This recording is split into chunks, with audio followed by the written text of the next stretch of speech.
বন্ধু নমস্কার, হাতাখুন্তি চ্যানেল থেকে সবাইকে স্বাগত। তো আজকে দেখো বেথো শাক বা বেথুয়া শাক যেটাই বলো না কেন, এই শাকটা নিয়ে এসেছি। আলু বাড়িতে মানে আলু চাষ হওয়ার পর সেই জমিতে এই বেথো শাকটা হয়। তো দেখো এটাকে কিভাবে কাটছি। যেহেতু এটা কাটার দিয়ে আঁটি করা আছে, আমি আঁটি সমেত শিকড়টাকে প্রথমে বাদ দিয়ে দিলাম।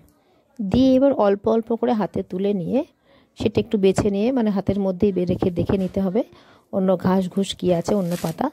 তারপরে এইভাবে ঠিক ছোট ছোট করে টুকরো করে কেটে নিতে হবে। তো এইভাবে কেটে বেছে নেওয়ার পরে এবার যখন আমার পুরো কাটা হয়ে যাবে, এটা কি করব, একটা চুবড়িতে রাখবো।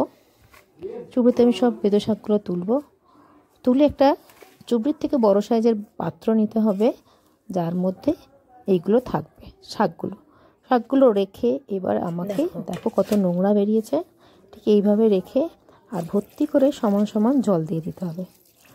দিয়ে বেশ কিছুক্ষণ ঘন্টাখানেক রাখতে হবে। চাইলে এতে তোমরা 1 ফোঁটা নুনও দিয়ে দিতে পারো।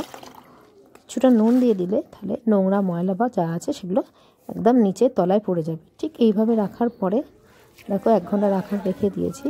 পুরো জলটা, উপরে জলটা দেখতে পাচ্ছ পরিষ্কার, আর নিচে দেখো ঘোলা জল।